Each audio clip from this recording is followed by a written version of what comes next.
வணக்கம், welcome to foods of India. பெரியவங்க சின்னவங்கன்னு வயசு வித்தியாசம் இல்லாமல் எல்லாருமே போட்டி போட்டு சாப்பிட்ற ஒரே ரெசிபின்னா ஐஸ்கிரீம் தான். ஐஸ்கிரீம் பிடிக்காதவங்க யாருமே இருக்க முடியாது. அதுவும் வெனிலா ஐஸ்கிரீம் எல்லாருக்குமே பிடிச்ச ஒரு காமன் ஃப்ளேவர். ஐஸ்கிரீம் நிறைய மெத்தடில் ரெடி பண்ணலாம். இன்றைக்கி நம்ம கஸ்டர்ட் பவுடர் வச்சு தான் ரெடி பண்ண போகிறோம். வாங்க எப்படி ரெடி பண்ணலான்னு இப்போ நம்ம பார்ப்போம். இந்த ஐஸ்கிரீம் ரெடி பண்ணுறதுக்கு வெனிலா ஃப்ளேவர் உள்ள கஸ்டர்ட் பவுடர் 2 டேபிள் ஸ்பூன் ஒரு மிக்சிங் பவுல் எடுத்துப்போம். இது கூட நல்லா காய்ச்சி ஆற வச்ச பால் 1/4 கப்பை ஊற்றிக்கலாம். இப்போ இது ரெண்டையும் சேர்த்து கட்டிப்பிடாமல் நல்லா இந்த மாதிரி மிக்ஸ் பண்ணிப்போம். கஸ்டர்ட் பவுடர் பாலோட நல்லா மிக்ஸ் ஆயிடுச்சு. இப்போ நம்ம தனியாக எடுத்து வச்சுருவோம். இப்போ ஒரு பாத்திரத்தில் 1/2 லிட்ரு நல்ல திக்கான பால் எடுத்துப்போம். பால் ஃபுல் க்ரீம் மில்காக இருந்துச்சுன்னா ரொம்ப நல்லது. இப்போ அடுப்பை ஃபுல் ஃப்ளேமில் வச்சு இதை நல்லா காய்ச்சி எடுத்துப்போம். இந்த மாதிரி கைவிடாமல் கிளறிட்டே இருக்கணும், இல்லைன்னா பால் அடிப்பிடிக்க ஆரம்பிச்சிடும். இப்போ இது கூட கரைச்சி எடுத்து வச்சுருக்க கஸ்டர்ட் பவுடரை கொஞ்சம் கொஞ்சமாக இதில் ஊற்றிக்கலாம்.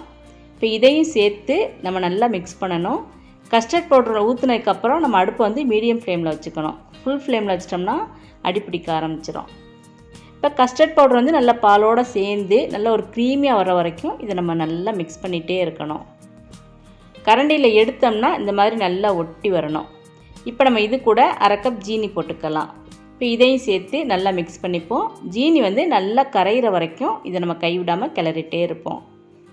இப்போ ஜீனி நல்லா கரைஞ்சிட்டது. இப்போ நம்ம அடுப்பை ஆஃப் பண்ணிவிட்டு இதை ரூம் டெம்பரேச்சரில் முதல்ல நல்லா ஆற வச்சுக்கணும். அதுக்கப்புறம் ஃப்ரிட்ஜில் வச்சுருந்து இதை நல்லா கூல் பண்ணணும். இது கூலாகிறதுக்கு குறைஞ்சது ஒரு 1/2 மணி நேரம் ஆகும். இப்போ அதுக்குள்ளேயே நம்ம க்ரீம் ரெடி பண்ணிடலாம். ஒரு பவுலில் 1 கப் விப்பிங் க்ரீம் எடுத்துப்போம். இப்போ இதை நல்லா இந்த மாதிரி பீட் பண்ணிப்போம். இந்த விப்பிங் க்ரீமை ஸ்டிக் வர வரைக்கும் பீட் பண்ணணுங்கிற தேவையெல்லாம் கிடையாது. க்ரீமியாக வர வரைக்கும் பீட் பண்ணாலே போதும். இந்த விப்பிங் க்ரீம் போட்டு நம்ம ஐஸ்கிரீம் செய்கிறனால நம்ம கடையில் வாங்கி சாப்பிட்ற பிராண்டட் ஐஸ்கிரீம்லாம் என்ன டேஸ்ட்டில் இருக்குமோ அந்த டேஸ்ட் இந்த ஐஸ்கிரீமில் கிடச்சிரும். இது அந்தளவுக்கு ரொம்ப சாஃப்டாக இருக்கும். அதனால தான் நம்ம இந்த விப்பிங் க்ரீம் யூஸ் பண்ணுறோம். இப்போ இது கூட நம்ம நல்லா கூல் பண்ணி வச்சுருக்க கஸ்டர்ட் பவுடரை ஊற்றிக்கலாம். கஸ்டர்ட் பவுடரையும் சேர்த்து நல்லா பீட் பண்ணிப்போம். கஸ்டர்ட் பவுடரும் இந்த க்ரீமும் நல்லா மிக்ஸ் ஆகிற வரைக்கும் இதை நம்ம பீட் பண்ணிக்கிட்டால் போதும். கஸ்டர்ட் பவுடரும் க்ரீமும் நல்லா மிக்ஸ் ஆகிட்டது. இப்போ இதை நம்ம இன்னொரு பாத்திரத்துக்கு ட்ரான்ஸ்ஃபர் பண்ணிப்போம். இதை நம்ம திருப்பி பீட் பண்ணணும். அதனால இதை ஃப்ரீசரில் ஒரு 2 மணி நேரம் வச்சுருக்கலாம். இதுக்கு மேலே ஒரு ராப்பிங் ஷீட் போட்டுக்கலாம், அல்லது ஏர் டைட்டாக ஒரு மூடி போட்டு நல்லா மூடி வச்சிடலாம். இப்போ நான் ராப்பிங் ஷீட் போட்டு இதை நல்லா கவர் பண்ணிக்கிறேன்.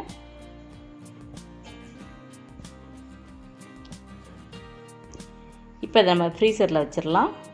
2 மணி நேரத்துக்கு அப்புறம் நம்ம எடுத்து பார்க்கலாம். இப்போ 2 மணி நேரம் ஆச்சு. நம்ம ஃப்ரீசர்லேருந்து ஐஸ்கிரீமை வெளியே எடுத்துருவோம்.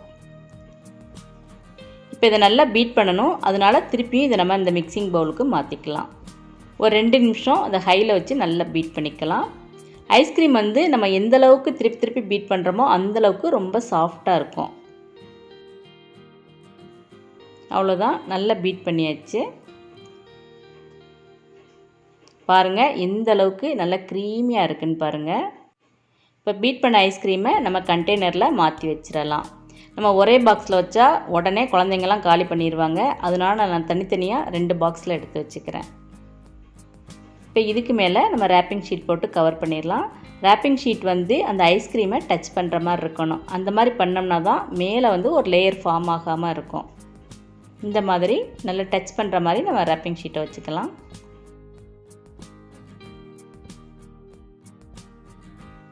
அவ்வளோதான், 2 பாக்ஸுக்கும் ராப்பிங் ஷீட் போட்டு கவர் பண்ணியாச்சு. இப்போ இதுக்கு மேலே நம்ம ஒரு மூடி போட்டு நல்லா ஏர் டைட்டாக மூடி வச்சுருவோம். இப்போ இதை ஃப்ரீசரில் குறைஞ்சது 8 மணி நேரம் வைக்கணும், அல்லது ஓவர் நைட் வைக்கணும். நான் முதல் நாள் நைட் வச்சேன், மறுநாள் காலையில் இப்போ இதை நம்ம எடுத்து பார்ப்போம். ஐஸ்கிரீம் நல்லா செட்டாகி இருக்குது. இப்போ மேலே உள்ள இந்த ராப்பிங் ஷீட்டை நம்ம எடுத்துடலாம். இதில் விப்பிங் க்ரீம் சேர்த்து நம்ம இந்த ஐஸ்கிரீம் ரெடி பண்ணியிருக்கனால ஐஸ்கிரீம் ரொம்ப சாஃப்டாக வாயில் வச்சோடனே அப்படியே கரையிற மாதிரி இருக்கும். அது போக இதில் நம்ம எந்த ஒரு கெமிக்கல்ஸும் கலக்காதனால ரொம்ப ஹெல்த்தியானது கூட. இப்போ நம்ம ஐஸ்கிரீமை சர்வ் பண்ண ஆரம்பிச்சிடலாம். இதுக்கு மேலே நம்ம விருப்பப்பட்டோம்னா பாதாம், பிஸ்தா, முந்திரி நல்லா ஸ்லைஸ் பண்ணி போட்டுக்கலாம். இது ஆப்ஷனல் தான். நம்ம என்ன தான் ஹெல்த்தின்னு சொல்லி மோர், இளநீர், பானகம் குழந்தைங்களுக்கு செஞ்சு கொடுத்தாலும் குழந்தைங்க எல்லாருமே ரொம்ப விரும்பி கேட்குறது இந்த ஐஸ்கிரீம் தான். இப்போ அதையே நம்ம கடையில் வாங்கி கொடுக்காம நம்மளே வீட்டில் ரெடி பண்ணி கொடுத்தோம்னா குழந்தைங்களுக்கும் ரொம்ப சந்தோஷமாக இருக்கும், நம்மளுக்கும் வீட்டில் செஞ்சு கொடுத்தோன்னு ரொம்ப திருப்தியாக இருக்கும். நீங்களும் இந்த ஐஸ்கிரீம் ரெசிபி வீட்டில் ட்ரை பண்ணி பாருங்கள். இந்த வீடியோ உங்களுக்கு பிடிச்சிருந்ததுன்னா லைக் பண்ணுங்கள், ஷேர் பண்ணுங்கள், மறக்காமல் இந்த சேனலை சப்ஸ்கிரைப் பண்ணுங்கள். தேங்க்ஸ் ஃபார் வாட்சிங்.